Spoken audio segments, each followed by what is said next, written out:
Assalamualaikum warahmatullahi wabarakatuh. Perkenalkan, nama saya Lini Lestari, NIM 1801414660 dari Prodi PGSD kelas 5B. Baiklah, di sini saya akan membahas tentang model pembelajaran kooperatif learning. Yang pertama pengertian, yang kedua unsur, yang ketiga karakteristik, yang keempat model pembelajarannya, selanjutnya langkah-langkah dan kelebihan dan kekurangannya. Baiklah, di sini saya akan membahas tentang pengertian model pembelajaran kooperatif. Menurut Salvin, tahun 1995 mengemukakan bahwa cooperative learning adalah suatu model pembelajaran yang mana sistem belajar dan bekerja dalam kelompok-kelompok kecil yang berjumlah 4 sampai dengan 6 orang secara kolaboratif, sehingga dapat merangsang siswa lebih semangat dalam belajar. Nah, sehingga dapat disimpulkan, pembelajaran kooperatif merupakan salah satu pembelajaran efektif dengan cara membentuk kelompok-kelompok kecil untuk saling bekerja sama, berinteraksi, dan bertukar pikiran dalam proses belajar. Dalam pembelajaran kooperatif, belajar dikatakan belum selesai jika salah satu teman dalam kelompok belum menguasai bahan pelajaran. Yang kedua, unsur-unsur model pembelajaran kooperatif. Yang pertama, saling ketergantungan positif. Yang kedua, tanggung jawab perseorangan.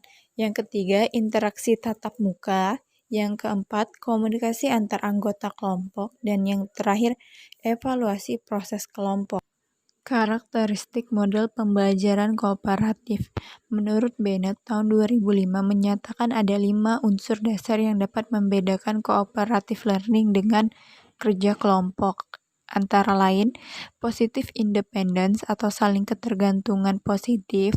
Yang kedua, personal responsibility atau tanggung jawab perseorangan. Yang ketiga, face-to-face promotive interaction atau interaksi promotif. Yang keempat, interpersonal skill atau komunikasi antar anggota. Dan yang terakhir, group processing atau pemrosesan kelompok. Langkah-langkah model pembelajaran kooperatif. Yang pertama, untuk memutuskan materi belajarnya, siswa belajar dalam kelompok secara bekerja sama. Yang kedua, kelompok dibentuk dari siswa yang memiliki kemampuan tinggi, sedang, dan rendah jika dalam kelas terdapat siswa-siswa yang heterogen ras, suku, budaya, dan jenis kelamin. Maka diupayakan agar tiap kelompok terdapat keheterogenan daripada keheterogenan tersebut. Yang ketiga, penghargaan lebih diutamakan pada kerja kelompok dari Nah, yang selanjutnya yaitu model pembelajaran kooperatif. Nah, model pembelajaran kooperatif ini dibagi menjadi 6. Yang pertama, jigsaw. Yang kedua, group investigation. Yang ketiga, listening team. Yang keempat, TGT atau team games tournament. Yang kelima, role playing. Dan yang keenam, team achievement division atau STAD. Yang selanjutnya yaitu kelebihan dan kekurangan model pembelajaran kooperatif. Di sini saya akan membahas terlebih dahulu kelebihannya. Nah, kelebihannya yaitu ada 5. Yang pertama, melalui model pembelajaran kooperatif, siswa tidak perlu menggantungkan pada guru, tetapi dapat menambah kepercayaan, kemampuan berpikir sendiri, sehingga menemukan informasi dari berbagai sumber. Yang kedua, model pembelajaran kooperatif dapat mengembangkan kemampuan mengungkapkan ide atau gagasan dengan kata-kata secara verbal dan membandingkannya dengan ide-ide orang lain. Yang ketiga, model pembelajaran kooperatif dapat membantu siswa untuk menghargai orang lain dan menyadari akan segala keterbatasannya serta menerima segala perbedaan. Yang keempat, model pembelajaran kooperatif dapat memberdayakan setiap siswa untuk lebih bertanggung jawab dalam belajar.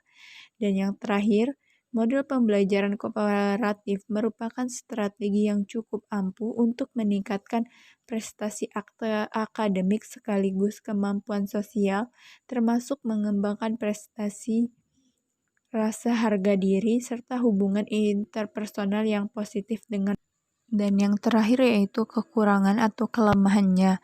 Yang pertama, guru harus mempersiapkan pembelajaran secara matang. Di samping itu memerlukan lebih banyak tenaga, pemikiran, dan waktu.